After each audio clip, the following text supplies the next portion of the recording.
түнү менен бекинип алып, ичинен жаап алып монтаж кылабыз. Алгачкы кадамды биз кылдык. Мен анан Бек Борбиев экөөбүз колго түштүк эсенбага. Бир жылда 273 клип тартып турбуз. Акырын басып бир күнү КТРга бардым, сагындым аяр. Каалаган саат, каалаганча күн эфирге чыгасыз dedi. Ажыдан келсем, анан кийин мен редакциям тараган. Тараганы кандай бөлүп таштаган. Менимче ошол телевидениеге болгон мухаббат мына ушул көз жаштар менен кетип калды окшойт деп. Тамекини да атам туурап жүрүп тарткан боломун да. Атам окшошом деп. Кылына турган иштердин эң абзелин бүтүрөм болду. Шайлоолордогу эң алгачкы эменин дебаттын автору мен. 500дөн 10го жетпеген бала. Балким бул менин чабалдыгымдыр. Намаз окугандан кийин үйүнө барсаң эшикти тарс этип жаап коет. Мындай кылсаң КТРдин дуалы Мыктыбектин жити келет дедим. Мен ушул жерде күндө иштедим. Кыргыз Республикасынын маданиятын эмгек сиңирген ишмер, белгилүү журналист, дин таануучу Мыктыбек Арстанбек бул көрсөтүүнүн башкы каарманы. Ал Жалал Абад облусуна караштуу Сузак районунун Бегабад айылында чоңойгону менен өзүн шаардыкмын дейт. Эмнеге экендигин билүү үчүн эркиндик гүл багына бардык. Чоң атам Батырбек Эрматамин болуштун баласы, чоң энем Саламат Искендер болуштун кызы, эки болуштун балдар үйлөнүп, 4 уулдуу болуп, алардын ушу экинчиси менин атам Арстанбек Раматылык Бишкекке келип мамлекеттик университеттин тарых факультетине тапшырат. Жана ошол кезде эң сулуу, эң татынакай өзүнүн курбуларынын ичинде бир көргөндө атамды дал калтырып койгон кызга үйлөнөт. Жана алардын жашоосунда ошол эркиндик гүл багы чоң мааниге ээ болуп калат. Мынау эркиндик сейил багы мурда Дзержинский атындагы бульвар. Мынау жакта борборду карай кеткенде Арабаев атындагы педагогикалык университет, мурда Владимир Маяковский атындагы кыз келиндер институту, Жемпет. Мен апам ошондо окуган. Жана ошо Жемпетте ушундай бир эреже бар экен, студенттерге сухой паёк деп коет, стипендия берчү экен, жана тамак ашта берчү экен, анан батир акчасын да төлөп берчү экен. Атам менен апам үйлөнгөндө ушул батирде жашашкан экен, жана ошо сухой паёк менен күн көрүшкөн экен, жана ал батир мына ушул жерде болгон экен. Мына ошол биринчи ошо мен төрөлгөн батирдин ордуна, ушундай кичинекей кибитка үйлөрдүн ордуна ушул эстелик курулуп калган экен. Муну каяктан билем? Атам Раматылык бир жыл ошо мен окуп жүргөн кезде жүрмөн сен төрөлгөн үйдө бер апарып көрсөтүп келейин деп анан кийин алып келип ушу көрсөтүп, мына Зууракан Кайназарованын эстелиги ушу биздин бөлмөбүздүн үстүнө курулган деп айтып берген болчу. Мына ушу мен төрөлгөн жер.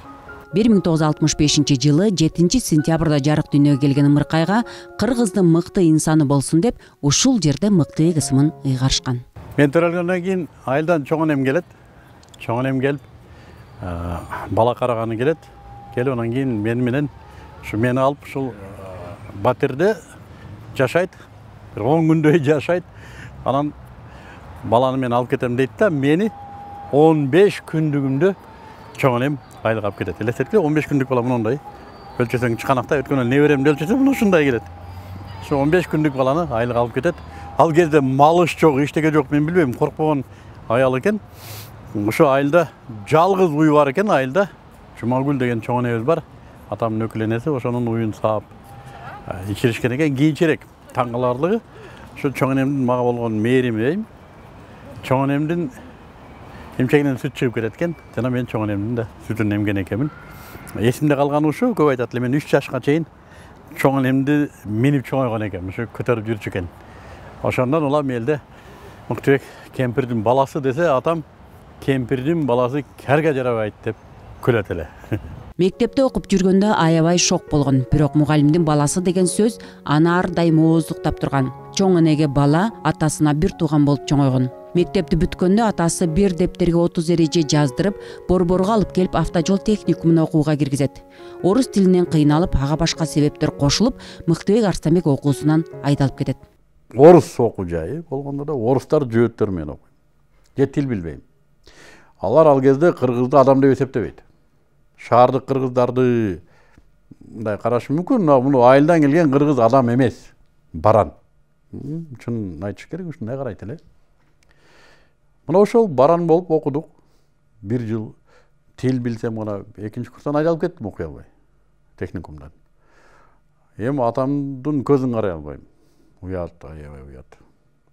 Атам бала мен сен адам болот десе деген сөздүн уккум келбейт, ушуну айтып бербесин дейм. Барып эле стройкага кирдим. Элестет, 14 жаштагы бала стройкага кирет. Зектер менен иштедим болгондо да.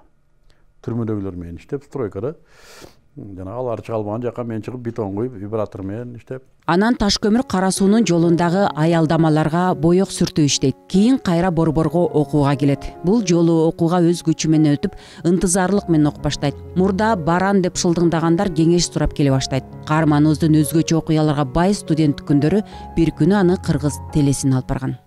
Биринчи курсту экстерн менен бүттүм. То есть сессияларды алдын берип, даярданып барып берип, өз алдынча комиссияга берип окууларды. Ошондо эле мен жөнүндө сөз боло баштады. Бул не деген адам бул? Бул кандай эми? Жөн эле окуй берсе болбойбу? Анан Кудайдын буйругу экен, бир күн бир тагдыр шамалы го, кокустан эмес го, телевидениеге барып калып, бирөөгө фонограммасын ойноп берем деп барып, кичине гитара чертчүмүн. Анан ошол жерден калып калдым телевидениеде. Чакырышты, кийин Байма Жапаровна чакырды. Мыктыбек келип ошо эфирде бир жакшынакай студенттер арасында ойлорун айтышып, бир жакшынакай бир эме маек куруп беришкен да. Анан ошондон эле бул бала бизге жакындап атып эле, анан эле бир караганда эле уже бизге келип калды.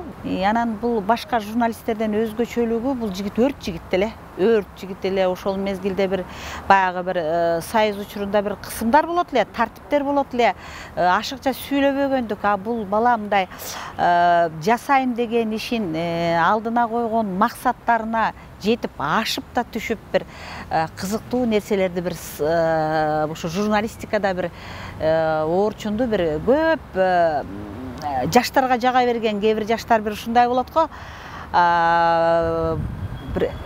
бир жол салып кеткендей болду да. Манас ака, канчага чыгып калдыңыз? 19 кем 60-дабыз. Жакында үй алды деп уктук. Үй экен деп алып берип койушкан, анан кийин жакшылап 2-3 күндөн карап көрдүм, дача экен. Көк жарда. Кудайга шүгүр де Манас. Рахмат. Менде дагы бир суроо. Манас ака, айтсаңыз, Бекти жакшы эле тааныйсыз. Мен бул суроону Бекке беренчи. Бек, сен жиниң келгенде кандай болосуң? Адам жегим келет. Манас аканын жини келгенде жини келеби Манас аканын? Мен өзү токтоо кишимин, өзү негизи 41ге чыгып калгандан кийин деле жинде берсең жинде болуп кетесиң. Аялым көп, ошолорду айтайын дедим эле мен өзү. Тиги жакшы кыйын кудулдардын бири мен биринчи базелинде айтып чыккам өзүмчү. Анан кийин дагы ар нерсени ойноп жүрөм. Акча керек болгондон кийин ар баланы кылат экенсиң да. Ошо өзүгө. Рахмат ака. Бекти оройсуң дейт го, ошо чынбы Бек? Анча деле орой эмесмин өзү. Тагдырда ар бир адамдын мүнөзүн ушундай кылып жасап койгондон кийин кээде туура эмес кылган иштерге чыдабастан мурдун тырышып кетет болгону. Эме айтат да Манас ака. Бул Бек өзү жакшы эле бала. Сизди мактап атат. Мени мактаса, Манас өзү дагы аябай жакшы. Өзү Кыргызстанда 2 жакшы киши бар да. Бириси мен Бек, экинчиси Манас. Рахмат. Бизде конокто Манас Бердибеков, эми чында өздөрүн тааныштырып берейин. Манас Бердибеков жана Бек Борбиевтер. Мыктыбек Арстанбек 19 жашында үйлөнүп, студент кезинде балалуу болот. Москвадан аскерлик кызматын өтөп келет. Окуусун аяктаганда ошол кездеги билим берүү министри Чынара Жакупова жумушка чакырат. Аймактардан демилгелүү жаштарды чогултуу иштерине катышып, тест түрлөөнүн авторлорунун бири болуп министрликте 6 ай иштейт. Бирок теленин тузу тартып кайра КТРге барат. Алгач жаштар бөлүмүндө, андан кийин балдар көрсөтүүлөрүндө иштейт. Мен балдар редакциясынын программасын ата-энелерге буруп таштадым. Ата-энелер көрсүн, балдарды кандай тарбиялаш керек. Планеркада Мыктыбектин аты айтылмайынча калбайт да, мына эмнени чыгарып атат, Баластан деп атап салдым. Шарапат эже азамат болчу да, байкуш. Аягына чейин коргоду. Эже тура аласызбы десем, тура алам деди. Тутушат, атышат, сен кыла бер дейт. Сен кетсең мен да кетем, коркпа. Баластан студиясын 2 жылда эл көрө турган кылышчарык. Чоңдор көрөт. Ата-энелер көрө турган кылдык. Могу эски студия эркиндиктеги азыр ЛТР болуп калды.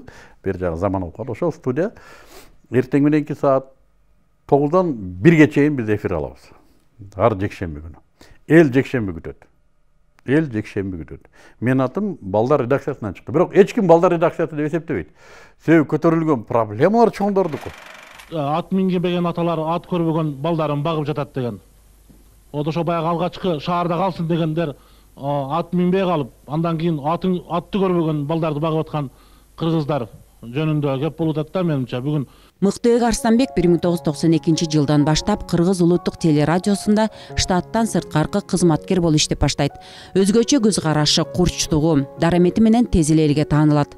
Таанылганы менен түштүктөн болгон үчүн оштук деген бут тосууларга, тилиндеги дефект үчүн сын пикирлерге, жаңычылдыгы үчүн дагы эмнени баштады дегендерге жана башка көрө албастыктарга арт-артынан кабылат. Анын жумушка жөө каттап, бут кийими тешилип, түнкүсүн бульвардагы отургучтарда уктагандыгы ишине болгон сүйүүсү жана телеге жаңылык алып келүүгө жасаган аракеттери болгон. Жашкыбардия бульварында канча түнөдүк дебейдиңби? Үйгө жөө барып жөө келесиң да, телевизорда мен гүлчүмүн жерге жатып алып. Азыр биздин теле көрүүчүлөр көрсө экен ушу мен жатканымы депчи. Бут кийимди башка жазданып, костюмду жаап, жөө барып келгенче эле таң атып калат. Андан көрө ошол жерде түнөп алайын деп. Монтаж түнкү саат 12-1-ге чейин. Эртең менен кайра жумушка келип калыш керек. Жайдын күнү жыргал. Ошо көрүнгөн жерде оноп жатып аласың. Кыштын күнү бир аз кыйын. Мыктыбек дагы күн түндөй эле ошо КТРден чыкпай эле иштейт эле. Экөөбүз түн бою калып монтаж кылганда ушул эртеден кечке чейин бир 2 пирожки, 3 пирожки жейт элек. Анан ошол суу ичип же чай ичип коюп эле тиктеп эле ошол монтаждап эле кылган эмебизден рахат алып, руханий баягы бир рахат алып жасаганыбызга сүйүнүп, эң нескиси эл көрүп кубанып калса биз тим эле аябай чоң байып кеткендей болуп, өзүнчө рахаттанып ошол чыгармачылык элгүү экен да. Манас Бердибеков конокто.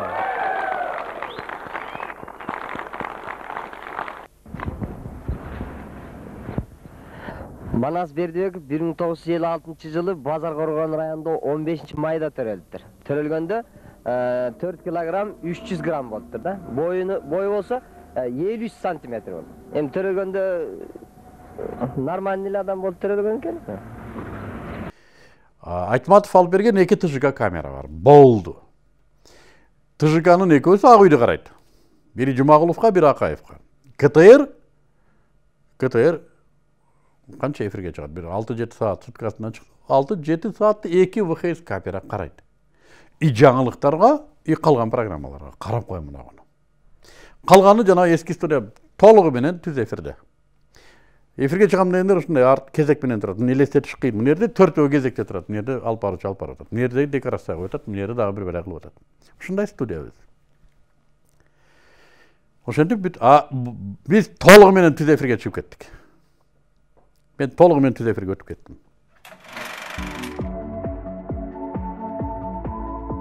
Шоро фирмасынын президенти, белгилүү публицист, азыр Максымчы Бозочу десек болот. Тарынбайсыз? Табылдык Эгембердиев. Ассаламу алейкум ака. Табылдык, айтыңызчы, улуттук идеология жана Максым байланышы барбы? Мүмкүн болушу мүмкүн, бул бир бөлүгүн түшүшү мүмкүн. Кыргыздын тамагынын бир бөлүгү. Мен бул суроону берип атканым себеби, мисалы үчүн Coca-Cola, Pepsi-Cola десе Американы түшүнөбүз. Бавария пивасы десе Германияны түшүнөбүз. Эмне үчүн Максым дегенде Кыргызстанды түшүнбөш керек? Озгамай, менин көздөгөн максатым ошол Мыктыбек. Каарманыбыз менен күн түн иштеген эмгеги калган көптөгөн окуяларды эске салган Кыргыз телесинин алгачкы студиясына бардык. Мына каштан турбайбы? Ошонун көлөкөзүндө канча жаттык биз. Ушун түндө канча түнөдүк ушер мына каштан. Анын тегерегинде аябай көп окуялар бар. Салам алейкум. Ушул студияда жаңылыктар, баластан жана башка 4-5 көрсөтүү катары менен эфирге чыгып, декорациялар биринин артынан бири даярдалып турган. Камеранын, техниканын жетишпегендигинен Мыктыбек Арстанбек көрсөтүүлөрүн жалаң түз эфирге өткөрүп, ар бир эфиринде жаңылык жасаганга аракеттенчү. Экинчи кабатта пульт бар эле, пультту көрөлү. Биз иштеген аппаратура Мына кинопленкалар менен иштери көрүнөр, мына кинопроектор, мына бери келсеңер. Ушулар менен биз эфирге чыкчубуз мына. Кинопроектор. Мына бери жагында. Кыргыз Улуттук мамлекеттик телерадио компаниясынын жаштар үчүн көрсөтүүлөр башкы редакциясы өзүнүн 30 жылдык юбилейине арналган Жаштар телекечесине 30 жыл аттуу чоң программадагы телемарафонго кучагын жайып чакырат. Катышууну жана көрүүнү каалагандар үчүн кирүү билети акысыз. Реклама берүүнү каалагандар үчүн биздин Саламатсыздар. Уруксатпы? Канан биздин пульттар? Бул жерде чоң пульт бар эле. Ушул пульт бизге жана космос кораблине киргенде болобуз да, мына пультту. Мындай мукмуш кнопкалары көп. Шу пультта отуруп, эгер бир кадр тартылып калган болсоң бүттү. Сен телевидениеде иштеген звездасың. Ушундай бир керемет пультта отурган болосуң.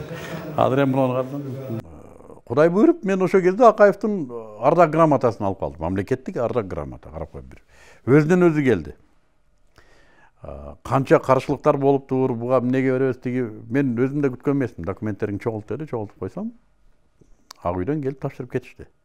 Анда да кызык тапшырды, баардыгына салтанаттуу тапшырып, мени прям студияга алып келип колума карматып коюп кетишти. Мейли, мен аябай сүйүндүм, мамлекет мени баалаптыр. Мен адилеттүү сыйлык деп эсептедим. Себеби мен чындап айтсам, мына жатаканада 4 балам менен жашайм. Атым чыккан. Муктубек Арстанбек. Билесиңер, мен бир эле проблемам бар эле. Мен жөө барып келчүмүн ишке. Патинкем түбү түшүп калбаса экен. Шуну көрсөтчү эмесмин. КТР мага кийим алып берчү. Эфирге кийип чыкканга КТР алып берчү. Костюм. Эфирге кийип чыгам, кайра ийилип коем. Көчөдө мени көргөн адам тааный бербейт. Кышында жакшы пальто бар, жазында проблема. Жумушка кантип барып келем, эрте кетип кеч. Мына жатаканадан кириш мага проблема, ошон үчүн түндө келчүмүн. Вактада бүт мастар турат, тааныйт да баары бир. Үйүңө кирип, эшикти жапсаң, жатаканада эшикти кылдайт. Ачсаң, айттым беле, мына ошол жерде турат деп мелдешип алып келген болот. Муктубек бир жолу мени көрсөтүүсүнө чакырып алып туруп, мени ыңгайсыз кылган, мени автордук көрсөтүүсүнө чакырса конок болуп келем деп анан белек ала кел десе, мен кичинекей курчак бир маймыл бар экен. Ошону алып анан келип отуруп алып, маймылды кучактап алып күтүп отурсам, жок, Муктубегим келбей кой. Ошо жерде маймыл экөөбүз калып кеткенбиз. Передачасы тартылбайчы.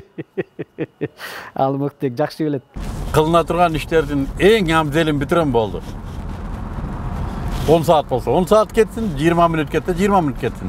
Бирок эң абзел азыр ушу зарыл болгон ишке жумшайм убакытты болду. Мына жигит жөнүндө айтыш керек. Жалаң кыздар жана мен долбоорунун биринчи сүрөтчүсү ушул. Студияда эч нерсе жок. Картон гана бар. Ошо картондон гүлдөрдү мындай кылып, ичине кыздарды отургузуп, анда бала кез. Иштер жакшыбы? Мурда кел. Жакшы. Муктубек Арстанбек изденүү менен иштегендиктен Орусиянын ОРТ телеканалынын Листев атындагы сынагына катышып, жолдомо утуп алып, окуп келгенден кийин чоң ток-шоуларды уюштурганга киришет. Чыгармачылыгы эски студияга батпай, курулушу кечеңдеп жаткан жаңы студияга барып алып программаларды тарта баштайт. Ошол кадамдар Кыргыз телесинин жаңы имаратынын ишке киришине дагы себепкер болот. Азыр эми бул заңгыраган имарат Борбордук Азиядагы эң күчтүү студиялардын бири болуп эсептелет.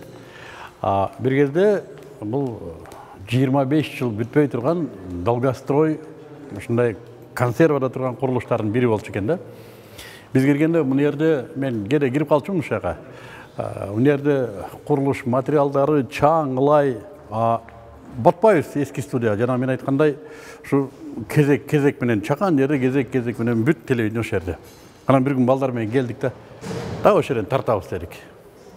Деп ошол жерден биринчи көрсөтүү анда Баймеженин редакциясында, жаштар редакциясында жаңы жылдык кечени Сагын Ниязалиева режиссер болуп, ушул фойеден тартканбыз.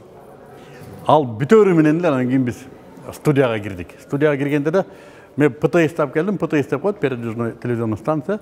ПТС светтер менен кирип, мунун ичинде бүт курулуш материалдарын бардыгын четке коюп, азыр жабык экен. Анан ошол жерден тарта баштадык, анан бир күн чоңдорго жетти окшойт. Чакырып, эмне кылып атасың сен аякта дейт. Тартып атабыз. Кантип тартып атасың? Аякта тартканга болбойт. Тартып атабыз, эфирге ошентип берип атабыз. Анан чоңдорубуз жогорку кеңеште хайбай көтөрдү, Ак үйдө хайбай көтөрдү, иш кылып, каяктандыр акча табылды. Анан ошол жылы ушул студия бүтүрүлүп ишке кирди. Алгачкы кадамды биз кылдык. Азыр мына карачы канча көп канал, музыка каналы чыгып атабы. Ал кезде музыкалык редакция болчу. Мынакей музыкалык редакция, бирок биз жанагы шоу программаларды жасайбыз деп Айкөл студиясын ачканбыз. Ал өзүнчө бир тарых, аны айтып беребиз. Анан ошондо баягы кыштын күнүндө шөкөлө кийип алып, кайыңдын түбүндө ырдаган ырларды видеосун кантип жоготобуз деген тапшырма турду да. Анан ошого биз күнү-түн клип тарта баштадык. Мына жакта подвал бар, ошол жерге бекинип алып, гезиттерди күйгүзүп тартабыз. Анан эмне кылабыз? Монтаждыктер менен сүйлөшөбүз, операторлор менен сүйлөшөбүз, түндөсү камераны алып чыгабыз.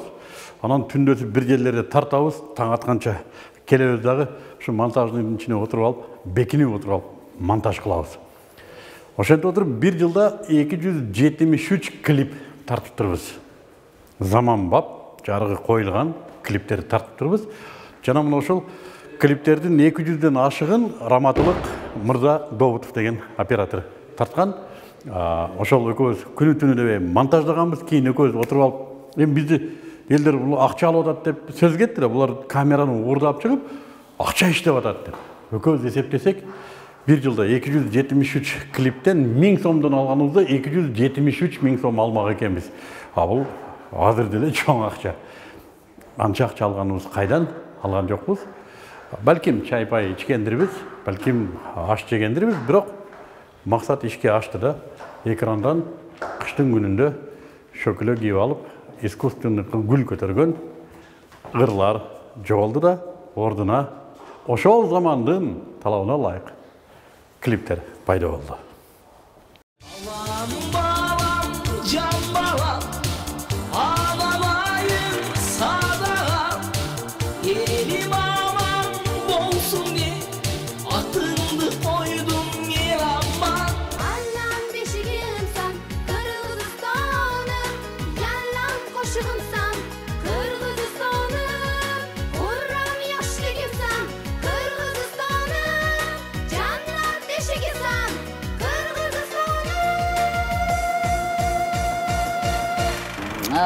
Мага чейин Герштейн, Бейшенбек Мамбетакунов, Жылдыз Токтосунова деген эжекелер клип тартып экен. Ана мен алардын аркасынан келип мен тартып калдым. Анан менден кийин эле ошо удаалаш ошо Мыктыбек менен Мырза Добутов деген оператор экөө тартып калды. Албетте ошонун өзүнүн эң башында ошо өзүнүн тегерегиндеги баягы эле досторун тартып жүрдү. Ошо досторунун баары таланттуу жигиттер, ошол Бек Борбиев, Сыймык Бейшекеев, Муктар Атаналиев, Нури Сабасова көп. Анан албетте бул дагы бир мындай бир клип тартууда жаңылыктарды киргизген да. Камера менен иштөөдө, өтө крупный пландарды алууда, анда бир эле биздин бир чоң ТЖК деген камерабыз болот эле. Ошол камера менен албетте биздин алтын фондуга, казынага калтыргандай бир топ ырлар калды. Мыктыбек эми мындай бир бизге караганда деп коеюн, азыр деле ошол кездеги чыгармаларын көрүп туруп ойлойм. Мындай бир личность, өзүнчө бир ой жүгүртүүсү бар, максаты бар, телевидениени түшүнгөн, анан бизге караганда окуган, китеп окуган бала экен деп койдум да. Биз болсо көчөдөн келген жапайы артисттер дегенбиз. Мен айтат элем, ошол жылдары ошо коомдук телерадио корпорациясында Мыктыбек иштеп турган мезгилде башыбызда Бейшенбек Мамбетакунов агайыбыз иштеп турганда, ошо бир жемиштүү жылдардын бири болгон да. Тил жагынан өзү журналист келесте эң биринчи тил да. Тил деген барьерден өтүп барып турушунда журналист болгондон кийин башка жагынан мен ойлойм ишенсек болот деп ойлойм да. Каарманыбыздын күчтүү журналист экендиги анын ар тараптуу болгондугунда. Анткени шоу дүйнөсүнө жаңылыктарды жасап, социалдык маселелерди жакшы түшүнүп, саясий айдыңда эркин көз карашы менен дебаттарды алып барып, эң башкысы дин тааныган болгон. Саясаттын дагы бир башаты болгон парламент жумушу. Белгилүү драматург Марбажиев тарынткан Жаныбек Алыкулов айтчу экен. Күлгүңөр келсе, сессия көргүлө деп. Албетте, бул тамаша аралаш чындык. Искусство жөнүндө өзүнчө сөз болот.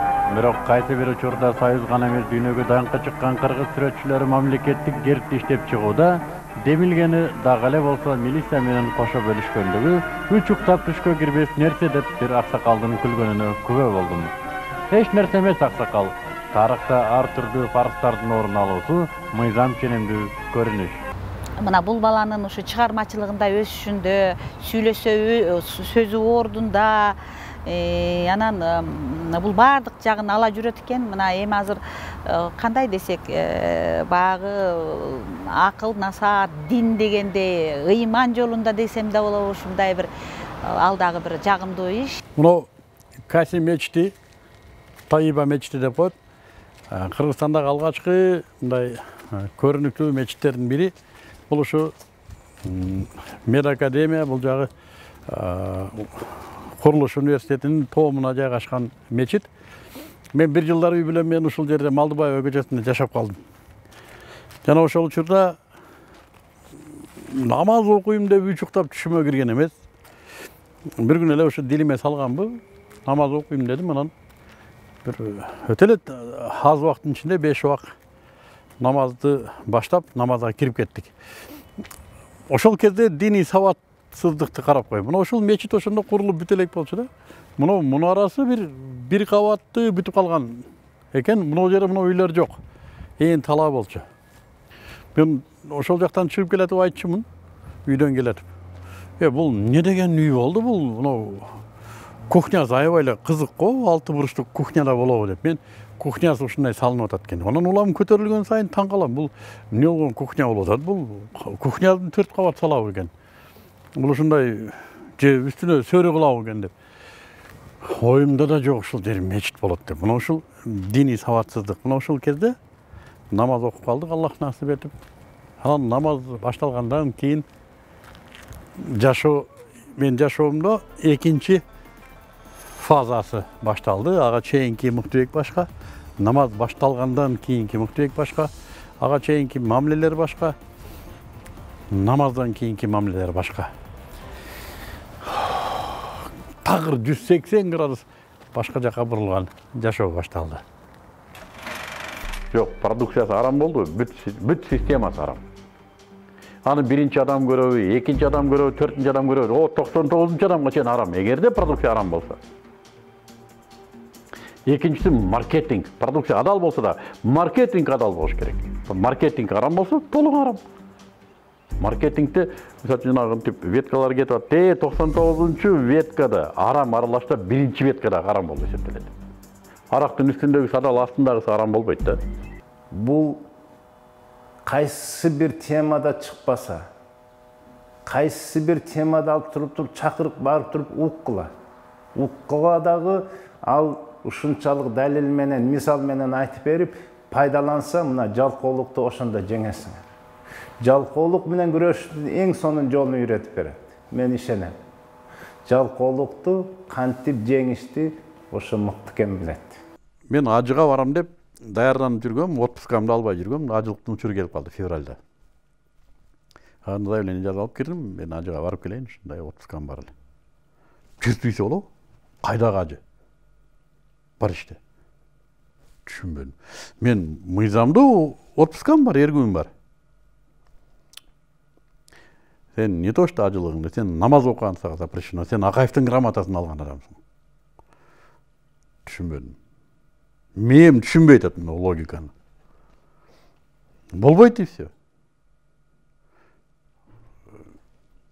Мен эркелеп жүргөн адаммын да, эмнеге эркеледим? Өзүм иштимди билем. Анын айтып атканы мыйзамсыз айтып атат. Колуңан келгени кыл дедим да, ажыга кетип калдым.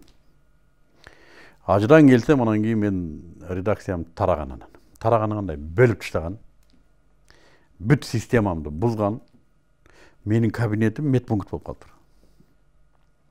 Элестет. Жанындагы кабинетке көчүп алдым анан. Айдаган эмес. Мен редакциямды просто чачыратып экен. Мен айдай албайт, айдаганга негизи жок. Но редакциянын чачышы оңой экен. А жерде да адам ар түрдүү да эми.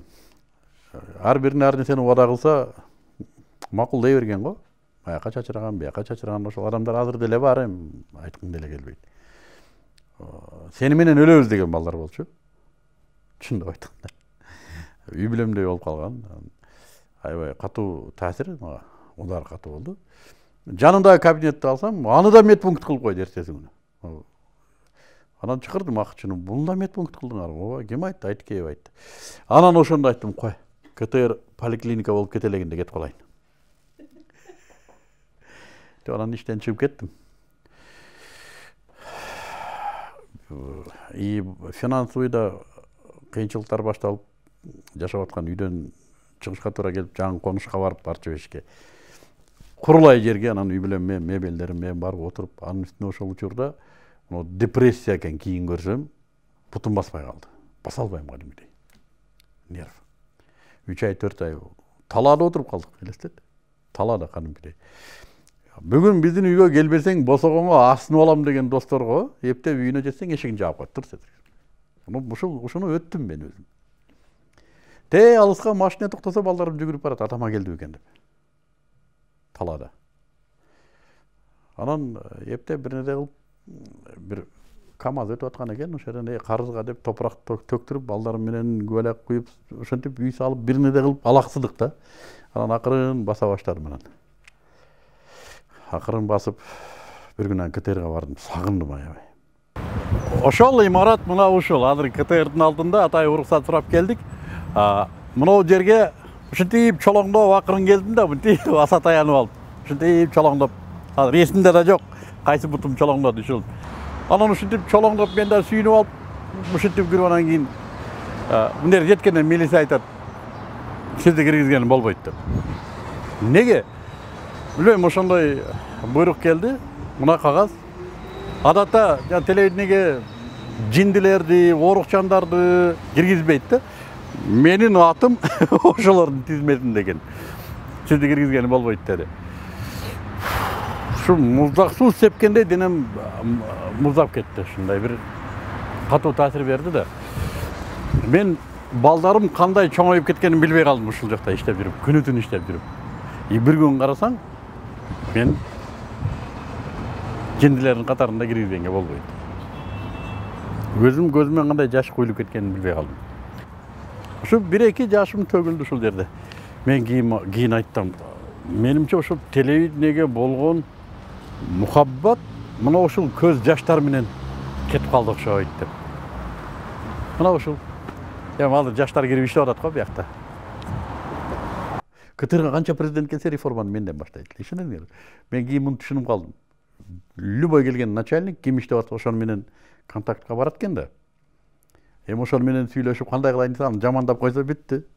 Ушуп арыңгылып атат экен деп. Ал да менден баштады реформаны. Ал баштаганы такыр башка. Мен сакалыман баштады. Иши кылып аны айтышты, муну айтышты. Койчу адаттагыдай эле Мыктыбек чоң бир ишти бүлүндүрдү. Эми Мыктыбектин жолун табыш керек, эмне кылыш керек? Анан ошондо караңыздар, 1,5 миң коллектив иштеген. КТРда бир эле менин сакалым бар өзү. Бир эле менин сакалым бар. Ушундай шарт койду жетекчилик. Эгерде иштейм десеңиз, сакалыңызды алыңыз дейт. Элестет. Кыргыз сакалы менен кыргыз да. Сакалыман айланып кет дедим да. Эгер реформага мен сакалым тоскоолдук кылып атса, сакалыман айланып кет дедим да. Ошол жерден арызды жазып, летучкадан чыгып кеттим. Анан ушинтип эшиктен чыксам эле телефон чыңгырайт. Алло, салам алейкум. Нурлан Шакиев экен. Ал кезде Нурлан бийликте иштеп, аябай дасыккан функционер болуп, анан атайын мандат менен ЛТРди көтөргөнү барган экен. Ажеке, мен уктум, сиз менен эмне болгонун? Эч ойлонбоңуз, түптүз азыр мага келиңиз деди. Анан бардым. Барсам, Нурлан өзү тосуп алды. Ажеке, каалаган кабинетти алыңыз, айткан айлығыңызды коюп берем, каалаган саат, каалаганча күн эфирге чыгасыз деди. Сизди биз ысырап кылып көчөгө коюп кое турган адам эмессиз деди. Иш мына, айлык мына, кабинет мына. Айткандай эле кабинетте болду. Эң чоң айлыкты да койду. Каалаган учурда, каалаган темада текшерүүсүз эфирге чыга баштадым. Ойлоп койдум. Эгер адам бир иштин адиси болсо, көчөдө калбайт тура. Ырыскыны курай берет. Мынау ЛТРдин борбордук аянты, мынау фонтанды айтылуу Бейшенбек Бекешев ажыке салган, ал кезде мына жерде чырактар күйүп турат, азыр булар жаңылайбыз деп атат го. Мына жерде шаркырап суу агып турчу, анан мен студия тартыш. Анан мен сурандым, мага ушул фонтан деле уруксат бергиле, мен ушунун телефонунда чыга берейин деп. Уруксат беришти, мынерге бир стол коём, 2 отургуч коём, анан конок чакырам. Ошентип 1,5 жыл негизги маселе долбоор ушул жерден чыгып атты. Кыштын күндөрү чыгабыз. Ушундай үшүп, азыр архивде да бар. Кадимкидей суу кабель тоңуп калат. Кеде аялдар келет. Аялдар келип, сууга экен деп, кийин анан кандай болду эже десең айтат, сууга өтүп калып турмага студияңан депчи. Лайфхак. Биз кийин не кылдык? Не кылып жүрдүк? Кызыкпы? Биз баклажкага ысык суу куябыз. 2-3 баклажканы алып чыгып коюп беребиз. Ошонун үстүнө сыр бербей отурат. Эжекелерибиз, анан респонденттерибиз эфир бүтөт, үшүбөй суу өтпөй кетет. Ким ачык абада кыштын күнү иштесе, мына ушул автордук ойлоп табуу колдонсоңуздар болот. Биз ажылыкта дагы аброюбуз бир аз түзүк эмес, Бир аз эмес, жакшы эле. Жакшы эле түзүк эмес. Не факторлор бар? Ошо мына быйыл да талаш жүрүп атты. Мамлекет уюштурсун ажылыкты, муфтият уюштурсун. Сизге ошол жерде турган элчи катары кимиси уюштурса жакшы болот? Муфтият уюштурганбы? Экөө бирге уюштурса керек. Мыктыбек Арстанбекти Мыктыбек Арстанбек кылгандыгы ошол башка кесиптин ээси болуп, анан журналистика тармагына келип жаңычылдык киргизгендиги да. Эгерде бул журналистика факультетинде окуганда, анда бардыгы жазылгандай теория менен кетмек дагы, балким мыкты талант ачылбай калмак да. Мен айтат элем, Мыктыбек Арстанбек ошол 91-92 жылдары кыргыз тили көрсөтүүсүнө абдан чоң новаторлук милдетти аткарды, чоң жаңылык алып келди.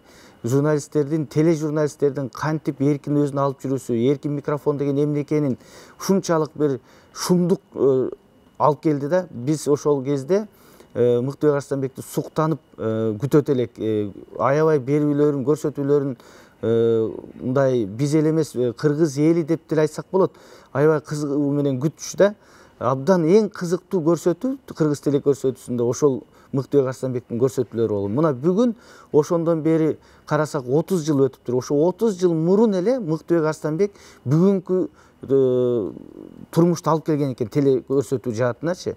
Мына адатта биздикилер чет өлкөлүк мыкты журналисттерди айтат, тележурналист, балким Познерди, балким Листевти мындай кумир тутабыз деп. Мен айтат элем, эч Мыктыбек Арстанбековдон алар ашып түшкөн жок. Мыктыбек Арстанбек керек болсо биздин Познер, биздин Листев да. Мына ошол Мыктыбек Арстанбеков салган чыйыр менен кыргыз тили көрсөтүүсү кетти, бүгүнкү күндө өнүгүп атат да, өсүп атат. Бул өзүнүн мектебин ача алды. Мына мен бир эле нерсени айтайын, ушу бактыга жараша Мыктыбек Арстанбек менен иштөө тагдыры буйруптур бизге. Ушул 2009-2010 жылдары биз ЛТР телеканалын жетектеп турганымда Мыктыбек Арстанбек менен негизги маселе деген көрсөтүүнү алып чыктык. Абдан кызыктуу, ачык асмандын алдында студия болуп, мындай жандуу көрсөтүү болгондо көтөргөн темалары дагы турмушта эң актуалдуу, орчундуу маселелер болчу. Бир сөз менен айтканда Мыктыбек Арстанбек бул кыргыз тили көрсөтүүсүндө чоң мугалим, биздин мугалим деп да айтсак болот, баарыбыздын мугалимибиз деп айтсак болот да. Ошентип каарманыбыз 1992 жылдан 2009 жылга чейин Кыргыз улуттук телерадио корпорациясында, 2009 жылдан 2012 жылдар аралыгында ЛТР коомдук телерадио компаниясында эмгектенген. Телеге штаттан сырткаркы кызматчы болуп келип, продюсерликке чейинки жолду басып өткөн.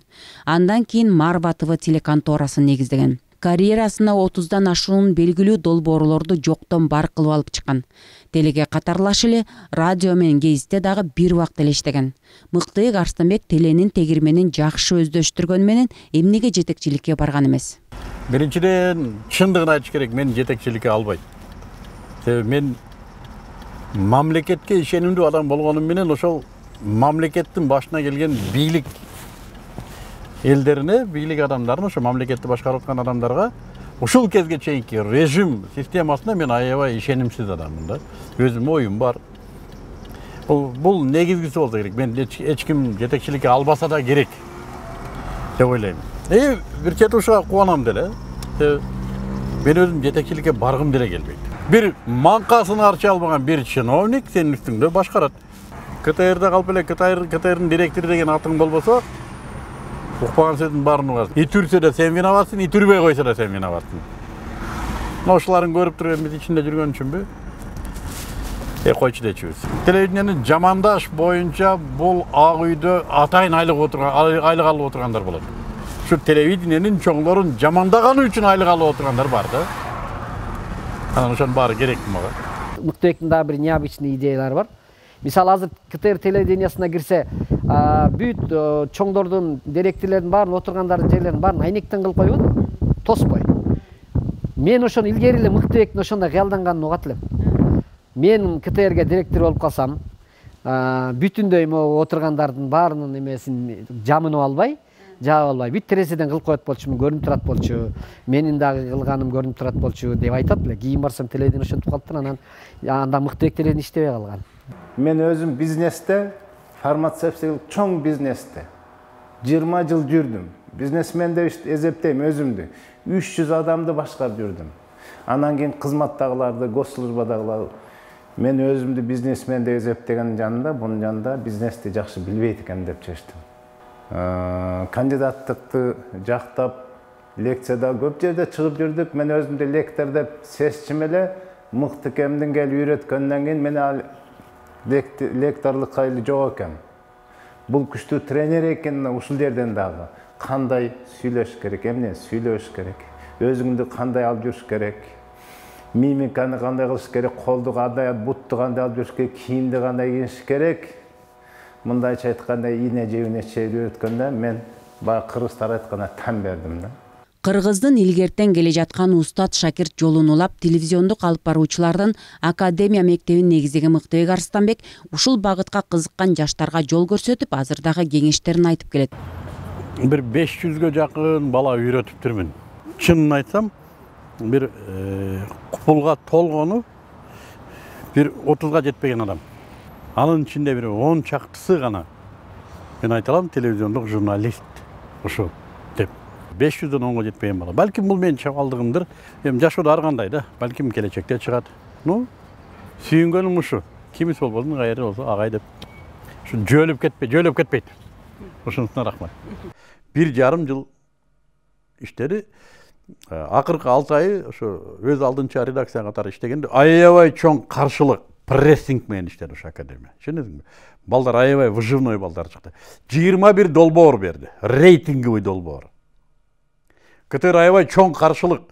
Эфирге койбогону канча, балдарды какшатканы канча, азыр сурасаңар айтып берет бардыбы? Эсинде болсо. Эгер өздөрү баягындай болуп кетпесе. Журналисттерди даярдоо боюнча эмгегин улантып, Махмуд Кашкар Баласагын атындагы Чыгыш университетинин журналистика кафедрасынын доценти, Ишеналы Арабаев атындагы Кыргыз мамлекеттик педагогикалык университетинин теология кафедрасындагы окутуучусу, Кыргызстан мусулмандар дин башкармалыгынын алдындагы халал комитетинин төрагасы, Евразия халал стандартташтыруу жана сертификациялоо союзунун Кыргызстандагы өкүлү болуп эмгектенет. Улуттук биринчи каналдын байкоочу кеңешинин катчысы болуп иштеп, бирок өз арызы менен чыгып кеткен. Байкоочу кеңеште 14 бир мен жалгыз. Карап кой. Айтсаң арданат, эми ичинде тим эле демократ болгондор бар. Президенттики деле, жогорку кеңештин деле адамдары биригет да. Анан берки НПОлордон 5-өбүз келгенбиз да. Көз карандысыз уюмдардан. Алар деле тигилер менен биригип кетет. Ошентип 14 бир болуп кетет. Анан мен жалгыз калам. Көп адамдардын баягы паранжасы чечилди мен үчүн. Көрсө эл алдында эл адаммын деп коюш. Эгер мындай технология турса оңой эле нерсе окшойт го. Ошол кезде бийликте отурган режим, клан телевидениени ал деле адаттагыдай өзүнүн калоосуна иштетти, өзүнүн жетишкендиги үчүн иштетти. Жөн эле баягы демократия, коомдук деген жөн эле сөз. Кантип кетип калдың дейт, унчукпай эле кетип калдым. Жылмайган бойдон тагдырыма ыраазы болуп эле кетип калдым. Бул абройго доо кетире турган иш эмес да. Ага мындай татыктуу иш эмес. Деги адамдын аброю эң кымбат. Мыктыбек Арстанбек 2003 жылы өкмөттүн ардак грамотасын алган. 2006 жылы УТРКнын отличниги, 2011 жылы ЛТРнын отличниги болгон. 2013 жылы Кыргыз Республикасы маданиятын эмгек сиңирген ишмер наамын алган. 2009 Кыргыз Республикасынын Тышкы иштер министринин алдындагы дипломатиялык академиясынын политология бөлүмүн аяктаган. 2010 баштап Кыргыз Улуттук университетинин политология кафедрасынын аспиранты. Теледеги жолу YouTube'дагы Мыктыбек Арстанбек каналында улантылып жатат. Чала бучук жатталган сабак кетип атат мугалим сүйлөп. Ошондон бери мен билим берүү боюнча оюм такыр уктатпай атат. Жаман көрмөктөн атып салгыла мени. Эч налбайын дедим эле. Ассаламу алейкум. Бүгүн дагы өтө бир кызык талаш маселе жөнүндө сүйлөшкүм келет. Тагыраак айтканда талашуунун деле кереги жок, бирок сиз талашкандар пайда болот. Өтүнөм мени министрге жаман көрсөтпөгүлө. Ойлойм, жакшы бир жардамым тийсе керек. Ал министрге эгер мен күнү түн иштедим. Балдарыма аталык мээрим берген аядым. Мен үй бүлөмдөн өзүмдү КТР үчүн аядым. Азыр мен буга сыймыктанам. Уят болбой кеттим да. Мен КТРдан алган айлыгымды 1000 эсе кайтарып берип кеттим. Революция болду. Кайра чакырышты КТРга жана ошо революция күндөрү 2005-жылы талтаңдап жүргөндөрдүн бири да жок. Ошо Бешекем жүрөт, Шайыр жүрөт. Ошолор чакырып барып анан бир-эки күн кормуш болуп, анан Султан аке президент болуп калды, ишке чакырып, дароо 2 заявление жазып бердим. Дароо, мына Султан аке тирүү турат, билбейм эсинде барбы жокпу. Мунугу мен ишке алганыңыз боюнча, муну айдашыңыз боюнча телефондон чалып коюңуз, мен кете берем. КТР проблема болбой калды. Мен 6 ай, 7 ай бир тиын гонорар албай, ошо 4 бала менен жатаканада телевидение киргенге пропуск жазып берсе болду деп иштеген адам элем. Элестет. Пропуск жазып берсе болду мага. Мен гонорарымды алчу ошо редакторлор, Гонорарымды ошолор алчу. Мен пропусканы алып ичине кирип, кечке ошо жерде пытырап жүрүп, үй бүлөмө көңүл бура албай калдым да. Мен бир жылда балким 2 жолу КТРга келип калам. Келген сайын бир нерсеге аябай кубанып кетем, ишенесиңерби? Ошол КТРды бүт республикадагы менмин деген адамдар бутка тургузуп келатат. Кимдин гана бул жерде эмгеги жок. Бирок ишенесиңерби, мен бир да жерде, бир да КТРдын 1 сантиметр дубалында Мыктыбектин сүрөтү жок. Аты да жок, фамилиясы да жок. Мен ушул аябай кубандырат. Илейм, эң начары мен болуп калайын дейм да. Мурдагы президентине бир жолу айттым эле. Мурдагы президентине бергенсең деп. Анда байкоочу кеңеште иштеп атам да. Мына дубалды мындай кылсаң десем, келип мындай кылат. Жыттасаң десем, жыттайт. Эмнени сездиң десем, билбейм, акиташ го дейт. Мындай кылсаң КТРдын дубалы Мыктыбектин жыты келет дедим. Мен ушул жерде күндөп иштедим. Сүрөттөрү жок болгон менен дубалдар мен эсимде болсом керек. Ушу биздин көз алдыбызда Мыктыбек өсүп атат. Кыргыз Республикасынын маданиятына эмгек сиңирген ишмер болду. Мыктыбек деп аябай кубанып калдык. Үй бүлөсү менен жакын тааныштабыз, балдары чоңоюп атат дегендей. Каарманыбыз Кыргыз телесине баш оту менен кирип иштеп жүрүп, үй бүлөсүнө, балдарына убакыт бөлө албаганына ич ачышат. Чоңойгон балдары тилин алып, айткандарын угуп, ата деп сыйлагандыгына кубанат. Азыр чоң Коломтонун кожоюну, 8 кыз, 4 уулдун атасы. Небере жытын жыттап калган кези. Үй бүлө маселесинде сыртка эч кандай маалымат чыгаргысы келбейт. Үй бүлөсүнүн ордуна 25 жылдан бери куруп келе жаткан үйү аны эмнеге куруп бүтпөй жаткандыгы тууралуу айтып берди. Айлыкка курган үйүм ушул. Карыз алам, уста жалдайм, материал алып келем, дубалын тургузам, анан кийин 1 жыл бою ошол карызды төлөйм.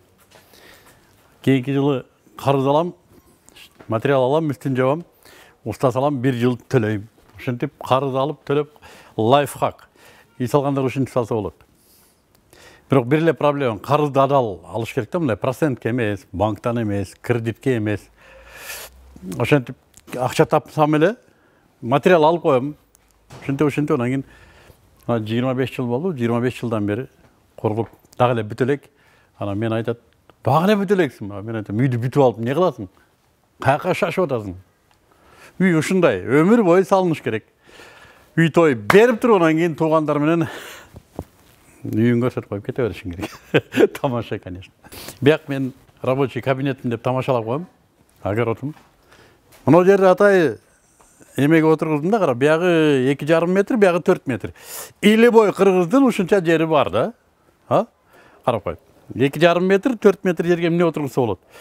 Мына 20дан ашык түп бадыраң, калемпир, ашкабак отургузса болот мынеке. Мына бадыраңдар алып атат. Кыйынчылык деле жок. Мына 3төн 4төн сабагында кадимки эле бадыраң. Мынеке. Кадимки эле суу тетигин үзүп жесеңер, пишип калыптыр. Мына райкан, калемпирге, мына бадыраң эме помидор, ашкабакта эгип койгон мынеке. Ушуну атайы көрсөтөйүн деп эктим. Болобу экен? Ушуну да базардан, теплицадан сатып алабызбы? Ушуну дагы.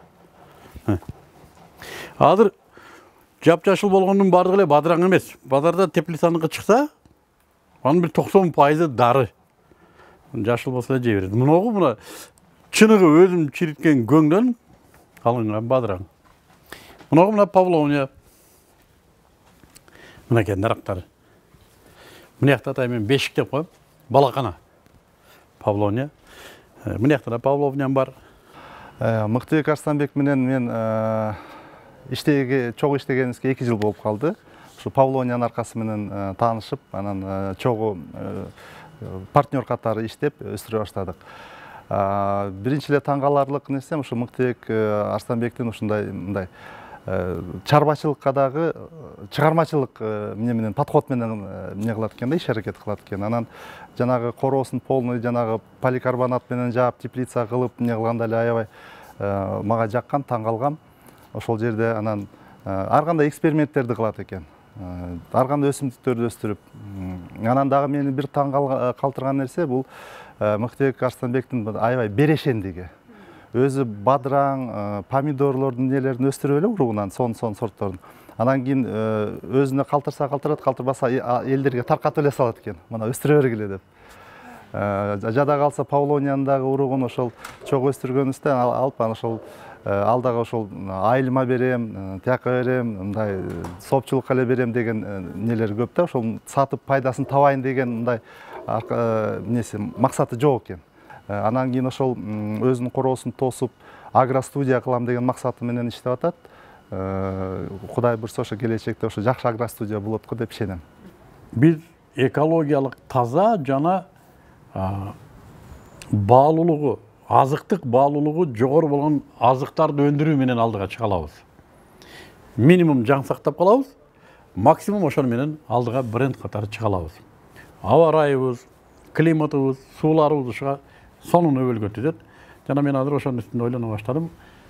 Жөнөкөй эле биздин дыйкан чарбаларыбызга, фермерлерибизге, айылдык адамдарга кантип мына ушул жаңы шартта, санарип шартында кантип жашап кетсек болот. Кантип азыктык баалуулугу жогору жана экологиялык таза оокаттарды кантип өндүрүп ага жеткиребиз, кантип анын евросын, долларын алабыз. Ушуну ойлоноюн деп аткан учур азыр. Каарманыбыздын өмүр жолуна байкоо салган адам анын атына заты жарашканына ынанат. Политехникалык окуу жайдан телеге келип кандай жаңылыктарды жаратса, журналисттик кесиптен ишкердикке барып дагы жаңылыктар жаратууда. Демек, Мыктыбек Арстанбектин мыктылыгына дагы далай күбө болобуз деген ишеничтебиз.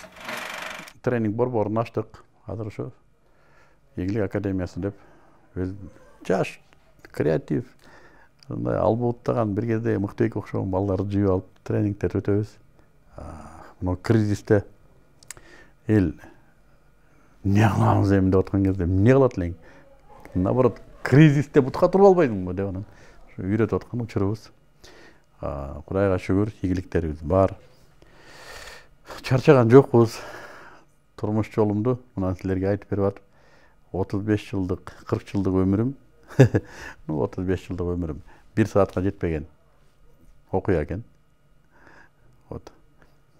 Ушундай. Азыр чоң үй билем бар. Неберелерим бар. Кудайга шүгүр. Бул көрсөтүү New TV телеканалынын башкы директору Нурлан Шакиевдин демилгеси менен даярдалды. Бул тирүүлүктө колдо бар алтындын баркын билүү, бири-бирибизге жылуу сөз айтуу, чын пейилден жасалган эмгектерди баалоо, мыктыны мыкты деп, ак менен караны айырмалап жашоого эмне жетсин. Кыргыз телесинин легендасы Мыктыбек Арстанбек дагы көптөгөн көрсөтүүлөрүбүздүн башкы каарманы болсун, жараткан чың ден соолук, узун өмүр, эки дүйнөнүн бакытын берсин.